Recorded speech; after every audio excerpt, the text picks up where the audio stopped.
Hello viewers, welcome to the grow Telugu YouTube channel. Share markets అన్ని bearish ట్రెండ్స్కి పడిపోయినాయి. అంటే చాలా వరకు ఉన్న స్టాక్ ప్రైజెస్ కానివ్వండి, అవన్నీ చాలా డౌన్వర్డ్ ట్రెండ్లోకి కానీ చాలా తక్కువ ప్రైజెస్కి ట్రేడ్ అవుతున్నాయి. అయితే మనం పెట్టుబడిదారులుగా ఇప్పుడు ప్రతిసారి ఎప్పుడెప్పుడా ఈ మార్కెట్స్ ఇంకా వేగాన్ని అందుకుంటాయి, ఎప్పుడు పెరుగుతాయి అనే మనం చూస్తూ ఉంటాం, దృష్టిని పెడుతూ ఉంటాం. కానీ ఇప్పుడు ఇటువంటి బేరిష్ ట్రెండ్ అప్పుడు కూడా మనకి చాలా వరకు అవకాశాలు అనేవి దొరుకుతాయి. ఎటువంటి అవకాశాలు ఎటువంటి అవకాశాలపై దృష్టి పెట్టాలి అని అంటే, ఎప్పుడైతే మార్కెట్స్ మామూలుగా పర్ఫామ్ చేసేటప్పుడు కంపెనీస్ అనేవి చాలా ఎక్కువగా హై గ్రోత్ పొటెన్షియల్ ఉండే కంపెనీస్ ఉంటాయో వాళ్ళ యొక్క షేర్లు చాలా ఖరీదైన ధరలకి మనకి లభిస్తాయి. సో అటువంటి షేర్లని మనం ఇప్పుడు కానీ సెలెక్ట్ చేసుకుని, అంటే ఎప్పుడైతే మార్కెట్ కొంచెం తగ్గుముఖం పట్టిందో వాళ్ళ యొక్క షేర్ ప్రైసెస్ కూడా చాలా రీజనబుల్ ప్రైజెస్కి చాలా న్యాయమైన ధరలకి మనకి లభిస్తాయి. అయితే అటువంటి స్టాక్స్ని మనం ఎలా కనిపెట్టాలి అనే దానిపైనే ఈరోజు వీడియోలో మేము మీ ముందుకి 4 షేర్స్ని, అంటే మేము ఆల్రెడీ రీసెర్చ్ చేసి డేటాని కలెక్ట్ చేసుకుని ఆ పర్టికులర్ డేటాని మీ ముందుకి ప్రజెంట్ చేస్తున్నాం. అండ్ ఎందుకు ఈ 4 కంపెనీలనే సెలెక్ట్ చేసుకున్నామని కూడా నేను చెప్తాను. సో ఈ 4 కంపెనీల యొక్క మార్కెట్ క్యాపిటలైజేషన్ 5,000 కోట్ల కన్నా ఎక్కువ ఉంది. పాయింట్ నెంబర్ 2, వీళ్ళ యొక్క లాస్ట్ 2 సంవత్సరాల వరకు ఉన్న లాభాలని కానీ చూసినట్టయితే వరుసగా 2 సంవత్సరాలకి వీళ్ళు ముందు సంవత్సరం కన్నా నెక్స్ట్ సంవత్సరానికి రెట్టింపు చేసుకున్నారు.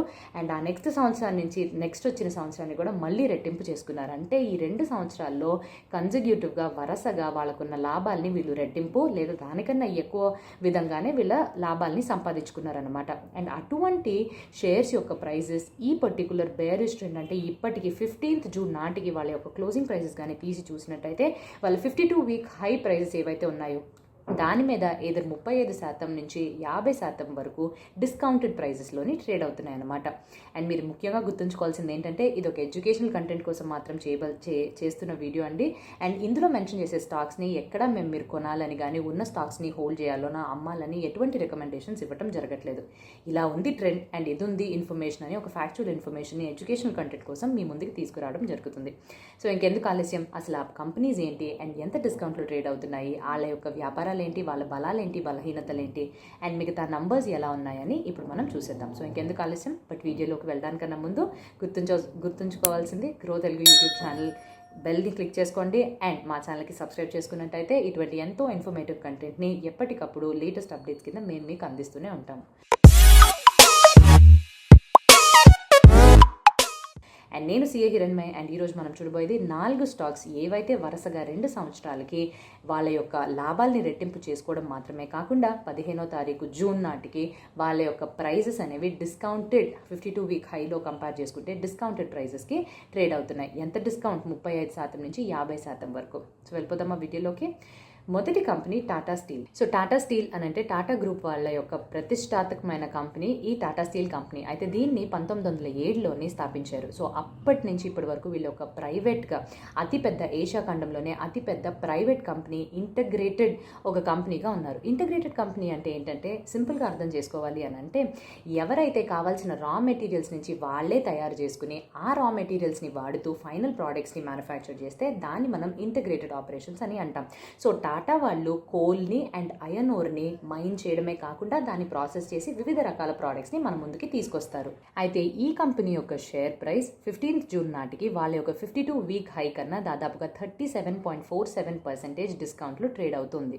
ఈ కంపెనీ యొక్క బలాలు ఏంటి అని అంటే, ముందుగానే చెప్పినట్టుగానే ఇంటగ్రేటెడ్ ఆపరేషన్స్, రా మెటీరియల్స్ తయారీ కూడా వీళ్ళే చేస్తారు, దాన్ని వాడుతూ ఫైనల్ ప్రోడక్ట్స్ని కూడా వీళ్ళే తయారు చేసుకుంటారు.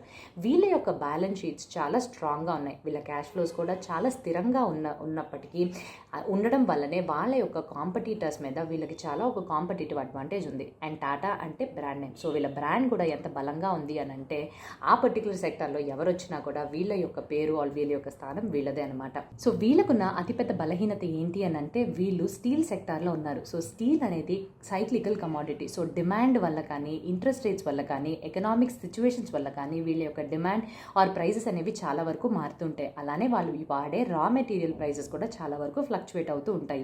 ఇది మాత్రమే కాకుండా వీళ్ళకి యూరోప్ నుంచి 50% వరకు వాళ్ళ బిజినెస్ జరుగుతూ ఉంటుంది.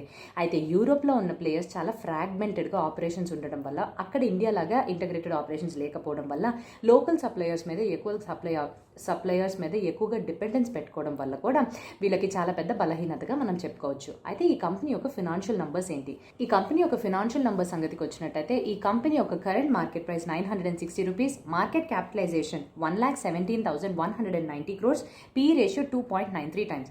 అండ్ నెట్ ప్రాఫిట్ మనం ఫినాన్షియల్ ఇయర్ 2021-22కి మధ్యలో చూద్దాం. So net profit financial year 20కి 1,557 crores, 21కి 7,490 crores, 22కి 40,154 crores.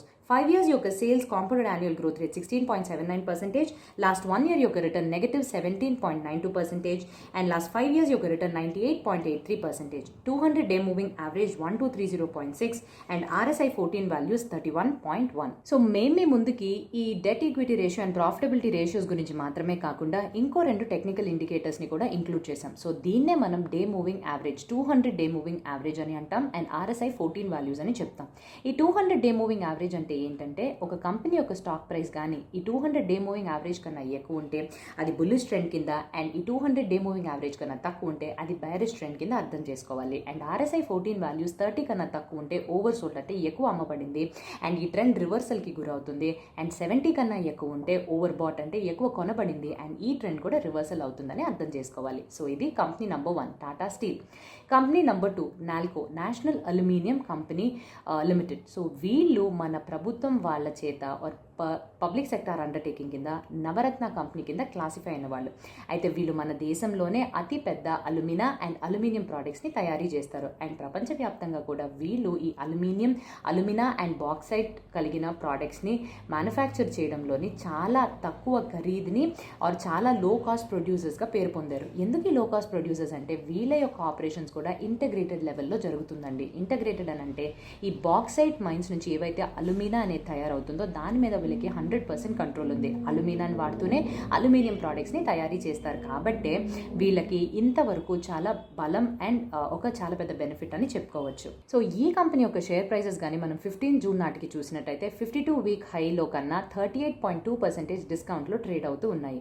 ఈ కంపెనీ యొక్క అతిపెద్ద బలం ఏంటంటే ఇంతకు ముందుగా నేను చెప్పినట్టుగానే వీళ్ళు మెటలర్జికల్ అల్యూమినియాన్ని మ్యానుఫ్యాక్చర్ చేయడంలో అండ్ బాక్సైట్ని మ్యానుఫ్యాక్చర్ చేయడంలో ప్రపంచవ్యాప్తంగానే చాలా లో కాస్ట్ ప్రొడ్యూసర్స్గా ఉన్నారు. ఎందుకనంటే 100% బాక్సైట్ మైన్స్ మీద వీళ్ళ కంట్రోల్ ఉండడం వల్ల అల్యూమినియాన్ని వీళ్ళు తయారు చేసుకుని దానితోటి అల్యూమినియం ప్రోడక్ట్స్ని డైరెక్ట్గా తయారు చేస్తారు. అండ్ ఈ ప్రాసెస్కి కావాల్సిన విద్యుత్ ఏదైతే ఉందో దాన్ని కూడా వీళ్ళు సొంత క్యాప్టివ్ పవర్ ప్లాంట్ని పెట్టుకున్నారండి. అండ్ దానికి కోల్ అవసరం అవుతుంది కదా, సో అందుకని మహానాడి కోల్ ఫీల్డ్స్ వాళ్ళతోటి వీళ్ళు ఒక అగ్రిమెంట్లోకి ఎంటర్ అయ్యి వీళ్ళకి 85% ఏదైతే కోల్ని వీళ్ళు పవర్ కోసం వాడతారో దాన్ని ఇక్కడి నుంచి తెప్పించుకుంటున్నారంట. సో ఇలా వచ్చిన కోల్ ద్వారాను వీళ్ళు 1200 మెగావాట్స్ కల ఒక పవర్ ప్లాంట్ని స్థాపించి అందులోంచి వచ్చే పవర్నే వీళ్ళు వాడుతూ అల్యూమినియం ప్రోడక్ట్స్ని తయారు చేస్తున్నారు. సో ఇదొక అతిపెద్ద అడ్వాంటేజ్ అని చెప్పుకోవచ్చు. అందుకే వీళ్ళ యొక్క కాస్ట్ ఏదైతే ఉందో అది చాలా తక్కువగా పడుతుంది. అండ్ ఇటీవలే రష్యా వాళ్ళు యుక్రెయిన్ మీద యుద్ధాన్ని ప్రకటించినప్పుడు రష్యా వాళ్ళు చేసే ఈ అల్యూమినియం ప్రొడక్షన్ పైన చాలా వరకు ఆంక్షల్ని స్థాపించారు. సో ఆ ఆంక్షలు ఉండేటప్పుడు ఇది చాలా బెనిఫిట్ అయింది మన నాల్కో వాళ్ళకి. సో నాల్కో వాళ్ళు ఫుల్ కెపాసిటీలో మ్యానుఫ్యాక్చర్ చేస్తూ అప్పుడు వాళ్ళ యొక్క ఆపరేటింగ్ మార్జిన్స్ కానీ చూస్తే చాలా ఎక్కువగా పెరిగినాయి. కానీ ఎప్పుడైతే రష్యా వాళ్ళపై ఉన్న బ్యాన్ని ఎత్తేసారో అప్పుడు మళ్ళీ రష్యా వాళ్ళు మార్కెట్లోకి రావడం వల్ల షేర్ ప్రైసెస్ ఈ కంపెనీ వాళ్ళది యథావిధి స్థానంలోకి వచ్చేసింది. సో ఈ కంపెనీ యొక్క ఫినాన్షియల్ డీటెయిల్స్ ఎలా ఉన్నాయనంటే కంపెనీ యొక్క current market price 82.1 rupees, market capitalisation 15,079 crores, PE ratio 5.11 times and net profit financial year 20, financial year 21, financial year 22కి 138 crores, 1,300 crores, 2,952 crores. Sales variance last 5 years కి collate చేసి చూస్తే 13.46%, 1 year యొక్క return 14.03%, 5 years యొక్క return 26.11%, 200-day moving average 104.5, RSI 14 value 26 ఉంది. Company number 3 Jindal stainless Hisar limited. So ఈ company వాళ్ళు మన దేశంలోనే అతి పెద్ద స్టెయిన్లెస్ స్టీల్ ఫ్లాట్ ప్రోడక్ట్స్ని మ్యానుఫ్యాక్చర్ చేస్తూ ఉంటారు. ఇది మాత్రమే కాకుండా వీళ్ళకి స్టెయిన్లెస్ స్టీల్ స్పెషాలిటీ ప్రోడక్ట్స్ తయారీలోనే 25% మార్కెట్ షేర్ అనేది ఉంది. ఇది కాకుండా ప్రపంచవ్యాప్తంగానే స్టెయిన్లెస్ స్టీల్ రేజర్ బ్లేడ్స్ తయారీలో వీళ్ళు అగ్రస్థానంలో ఉన్నారు. అండ్ దీంతో పాటుగానే coin blanks and stainless steel ప్రోడక్ట్స్ని కూడా వీళ్ళు మ్యానుఫ్యాక్చర్ చేసి అమ్ముతూ ఉంటారు. అయితే ఈ కంపెనీ యొక్క షేర్ ప్రైసెస్ 15 జూన్ నాటికి దాదాపు 50.91% డిస్కౌంట్లోనే ట్రేడ్ అవుతూ ఉన్నాయి. అండ్ వీళ్ళు ఇటీవలే వీళ్ళ యొక్క షేర్ హోల్డర్స్ అండ్ క్రెడిటార్స్ వాళ్ళు కలిసి ఒక మర్జర్కి అప్రూవల్స్ ఇవ్వడం జరిగింది. సో ఏ కంపెనీకి మర్జర్స్ అంటే Jindal stainless limited, Jindal stainless Hisar limited. So ఈ 2 కంపెనీస్ కంబైన్ అయ్యి ఇంకా మీదటి నుంచి ఆపరేట్ అవుతాయని మనకి తెలుస్తుంది. సో ఈ కంపెనీ యొక్క బలం సంగతికి వచ్చినట్టయితే వీళ్ళ యొక్క ఫినాన్షియల్ నంబర్స్ అనేవి బ్యాలెన్స్ షీట్ పరంగా చూసినట్టుగా అయితే చాలా ఒక మెరుగుగా కనిపిస్తున్నాయి. అంటే వీళ్ళ యొక్క కెపాసిటీ ఫుల్ కెపాసిటీకి యూటిలైజ్ అవ్వడం వల్ల వీళ్ళ యొక్క సేల్స్ వాల్యూమ్ పెరుగుతుంది, వాళ్ళకు వచ్చే లాభాలు కూడా పెరుగుతున్నాయి. ఇది మాత్రమే కాకుండా నెట్ డెట్ బై ఈక్విటీ, వీళ్ళ యొక్క రుణం సంగతికి కానీ మనం లాస్ట్ 2 yearsకి తీసి ఫినాన్షియల్ ఇయర్ 20 నుంచి 22 వరకు కంపేర్ చేస్తే net debt by equity ratio అనేది ఇంతకుముందు 1.1 times ఉండేది కాస్త 0.4 timesకి తగ్గింది. అలానే నెట్ డెట్ బై ఎబిట్టా, వీళ్ళ యొక్క ప్రాఫిట్స్ మీద ఎలా ఉంది, వీళ్ళ యొక్క రుణం యొక్క పొజిషన్ అని చూసుకున్నట్టయితే అది కూడా మెరుగుపడిందండి. దాదాపు 2.3% ఉండేది కాస్త 0.8% 0.8 timesకి పడిపోయిందనమాట. అయితే ఈ కంపెనీకి కూడా కొంతవరకు బలహీనతలు అనేవి ఉన్నాయి. So steel commodity, stainless steel manufacturing అంటే ఈ స్టీల్ కమాడిటీ అనేది చాలా వరకు మార్పులకి, చేర్పులకి, ఆంక్షలకి గురవుతూనే ఉంటుంది. సో దీని యొక్క ప్రైజెస్ పైన ఎక్కువగా మనం ఏమీ చేయలేము, ఎందుకంటే ఇది కమాడిటీ బేస్డ్ ప్రోడక్ట్ కాబట్టి ఆఖరి ధరలు మనం ఏదైతే కస్టమర్స్కి అమ్ముతామో దాని మీద ఎక్కువగా మనం ఏమీ చేయలేం. సో రా మెటీరియల్స్ ప్రైజెస్ కానీ పెరిగినట్టయితే మన యొక్క ప్రాఫిట్స్ ఆర్ లాభాల్ని తగ్గించుకోవాల్సి ఉంటుంది. అండ్ ఈ కంపెనీ యొక్క ఫినాన్షియల్స్ ఆర్ నంబర్స్ని చూసినట్టయితే current market price 213 rupees, market capitalisation 5021 crores and P ratio 2.58 times. And వీళ్ళ యొక్క నెట్ ప్రాఫిట్ ఫినాన్షియల్ ఇయర్ 20కి 393 crores అయితే 21 కాస్త 694 crores అయింది, 22కి 1942 crores రిపోర్ట్ చేశారు. లాస్ట్ 5 years యొక్క సేల్స్ వేరియన్స్ సంగతికి వస్తే 21.36% ఉంది, లాస్ట్ 1 year యొక్క రిటర్న్ 10.91% ఉంది, 5 years యొక్క రిటర్న్ 68.69% ఉంది, 200-day moving average 328.5 and RSI 14 value 28.8. So ఇది కంపెనీ నెంబర్ 3. ఇప్పుడు లాస్ట్ కంపెనీ ఏదైతే ఉందో అదే హైయెస్ట్ డిస్కౌంట్లో నడిచింది ఆర్ హైయెస్ట్ డిస్కౌంటెడ్ ప్రైస్లోని ట్రేడ్ అవుతూ ఉందన్నమాట. ఈ కంపెనీయే ఇన్ఫోఎడ్జ్. సో ఇన్ఫోఎడ్జ్ అనేది మన దేశంలోనే ఒక ప్రీమియం ఆన్లైన్ క్లాసిఫైడ్స్ పోర్టల్ అనమాట. సో ఈ పోర్టల్ ద్వారా వివిధ రకాల చాలా మేజర్ బ్రాండ్స్ యొక్క వెబ్సైట్స్ అనేవి పబ్లిష్ అవుతూ ఉంటాయి. ఫర్ ఎగ్జాంపుల్ కొన్ని ఎగ్జాంపుల్స్ తీసుకుంటే మనం ఒక Naukri.com, Jeevansathi.com, 99 acres, Shiksha.com. So ఇటువంటి వివిధ రకాల రంగాలకి చెందిన పర్టికులర్ క్లాసిఫైడ్స్ ఏవైతే ఉంటాయో అవి ఈ ప్లాట్ఫామ్ ద్వారానే ఫ్లాష్ అవుతాయి. అండ్ ఇది మాత్రమే కాకుండా వీళ్ళు ఒక పెట్టుబడిదారులుగా కూడా వ్యవహరిస్తున్నారు. అయితే వీళ్ళు ఎటువంటి కంపెనీలో పెట్టుబడి పెడుతున్నారు అని అంటే ఇప్పుడిప్పుడే స్టార్ట్ అవుతున్న కంపెనీస్ వేటికైతే చాలా గ్రోత్ పొటెన్షియల్ ఉంటుందో లైక్ జొమాటో, పాలసీ బజార్, ఉస్తా ఇవన్నీ కొన్ని అనమాట. సో ఇటువంటి కంపెనీస్లో పెట్టుబడి పెడుతూ వాళ్ళ యొక్క ఇన్వెస్ట్మెంట్ పోర్ట్ఫోలియోని కూడా చాలా మెరుగుపరుచుకుంటున్నారు అండ్ అది కూడా చాలా గ్రో అవుతుంది. సో 15 June నాటికి వీళ్ళ యొక్క షేర్ ప్రైజెస్ కానీ చూస్తే వీళ్ళ 52-week హై కన్నా 51.19% డిస్కౌంటెడ్ ప్రైస్లోని వీళ్ళ షేర్స్ ట్రేడ్ అవుతున్నాయి. వీళ్ళకుండే అతిపెద్ద బలం వాళ్ళ యొక్క బ్రాండ్ నేమ్. సో నేను చెప్పిన కొన్ని వెబ్సైట్స్ని ఇట్టే మనం గుర్తుపట్టేస్తాం కాబట్టి ఇంత బ్రాండ్ నేమ్ ఉంది కాబట్టి దాని నుంచి వీళ్ళు కొత్త మార్కెట్ సెగ్మెంట్స్కి చాలా సులువుగా ఎంటర్ అవుతున్నారు. ఇది మాత్రమే కాకుండా వీళ్ళకి ఆ కస్టమర్ పోర్ట్ఫోలియో ఆర్ వీళ్ళకి చాలా వరకు బ్రాంచెస్ ఉన్నాయి అండ్ వీళ్ళ వర్క్ ఫోర్స్ దాదాపు 4700 మందిలోనే 2900 మంది డైరెక్ట్గా కస్టమర్స్తో, క్లయింట్స్తో లింక్ అవ్వడం వల్ల వాళ్ళ ఇష్యూస్ని సాల్వ్ చేస్తూ కస్టమర్ సాటిస్ఫాక్షన్ని పెంచుతున్నారు.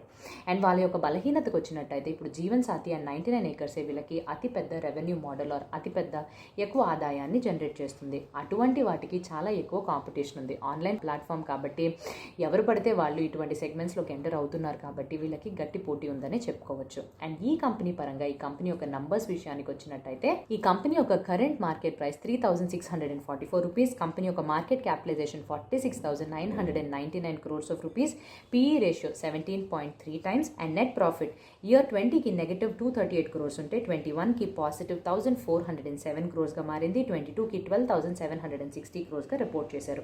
లాస్ట్ 5 years యొక్క సేల్స్ వేరియన్స్ తీసుకుని చూస్తే 12.35% ఉంది, లాస్ట్ 1 year రిటర్న్ -25.79%, 5 years యొక్క return 211.34%, 200-day moving average 5220.5, RSI 14 value 44. So ఇదండి 4 కంపెనీలు ఏవైతే వరుసగా 2 సంవత్సరాలకి వాళ్ళ యొక్క లాభాలని రెట్టింపుగా ఆర్ దానికన్నా ఎక్కువగా చూపించారో అండ్ అటువంటి షేర్స్ ఇప్పుడు వాళ్ళ 52-week హై కన్నా తక్కువలో డిస్కౌంటెడ్ ప్రైస్లో ట్రేడ్ అవుతున్నాయో. గుర్తుంచుకోవాల్సిన విషయం 2, 1 సబ్స్క్రైబ్ చేయడం మర్చిపోకండి. మీ ఫ్రెండ్స్కి ఇటువంటి ఇన్ఫర్మేషన్ని షేర్ చేయడంలోని ఎటువంటి ఆలోచన చేయకండి. మీ యొక్క కమెంట్స్ని ఆర్ మీ యొక్క ఫీడ్బ్యాక్ని కమెంట్ సెక్షన్లో ప్లీజ్ ప్లేస్ చేయాలి.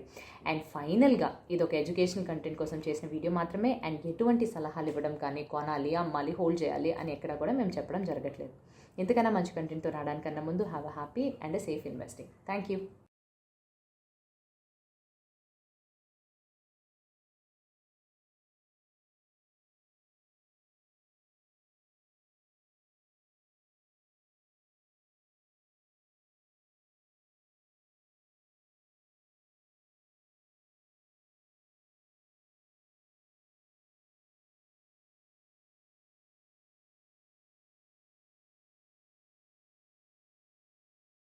Investment in securities market are subject to market risks. Read all the related documents carefully before investing. Please read the risk disclosure documents carefully before investing in equity shares, derivatives, mutual fund, and or other instruments traded on the stock exchanges.